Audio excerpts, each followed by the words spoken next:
how do I get started in apartment buildings? Well, you just do.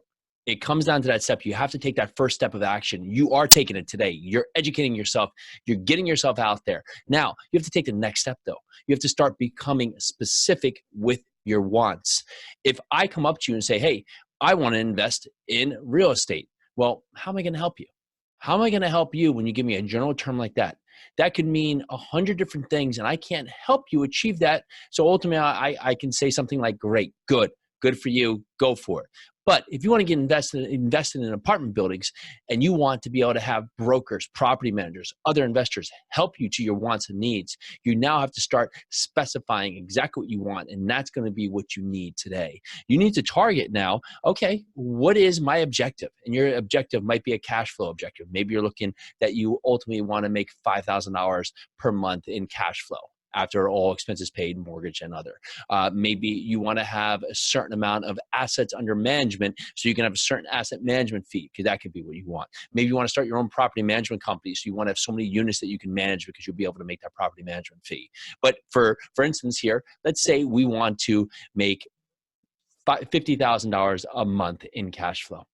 And so we build that back. And what does that look like overall? And say we've built that back and we find to reach that on a point where we're going to raise money from friends, from families, from others. We're going to do syndication, that we need to buy $45 million worth of apartment buildings. Well, if we've identified our market and say we're in a market like Florida and the average unit count or average unit cost is around $100,000, well, how many units do we need to buy to be able to reach that protocol? And say it's between 100 and 150 unit complexes at $10-15 million. And if we do that, we could buy 4 complexes and reach that objective. Now, these are all fictional numbers. I haven't done the math, so don't quote me on this. But ideally, I'm getting back to the point here that now we can build out here where we want to be, what we're looking for, and why we're going to achieve it. So now I can go to a broker and say, Mr. or Mrs. Broker, I'm looking for 100 to 150 unit BC assets, $10+ million in the Florida market that you've identified. We'll say it be the Orlando to Tampa corridor on I-4. Could that be something that they could help me with? I'm looking for product, 100 to 150 units, $10+ million, BC assets built in 1980 to 2000 in the Florida, Central Florida or Tampa to Orlando. If I give them those variables, could they give me a response and something they could help with? That's a lot better than I want to buy apartment buildings in Florida. That could be a 4-unit, a 10-unit, could be new construction, could be in a war zone. You don't know. But once you're able to get specific like that, well, then you're going to be able to allow others to help you. Now, here's going to be the thing. Well, what if they send me a 50 unit? Do I look at it? What if they send me a 250 unit? Do I look at it? We're all afraid of the fear of missing out. I got it. You're all afraid of the fear of missing out. I've been there. I know that. That's why Pili and I had to make this podcast for you, to make this the Multifamily Foundation podcast, so we could stop being all over the place and we can give you what we do best. Because here's your options. Be good at a lot of stuff or be great.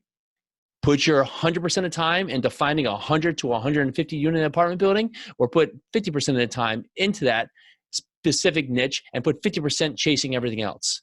What's going to be better? What's going to get you farther?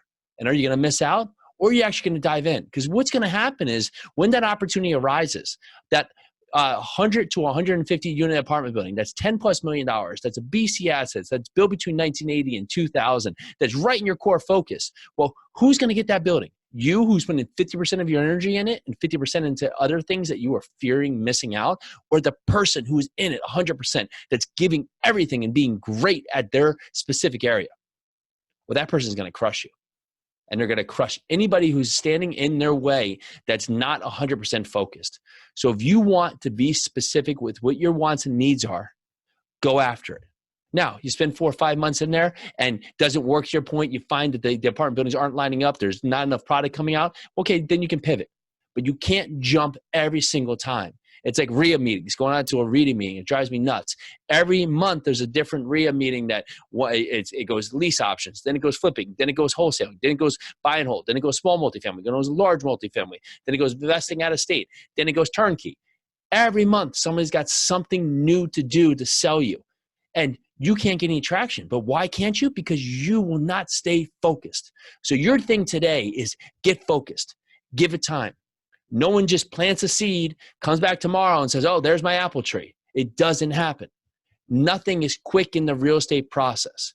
You need to put the time in. You need to learn your process. You need to learn the terms. You need to find your market, build your team, get specific with what you want. And when you do that, you're going to be like so many other people in this industry that have made it happen, that have made it the best thing because they have gone out there and tackled what was right in front of them and haven't chased every shiny object out there.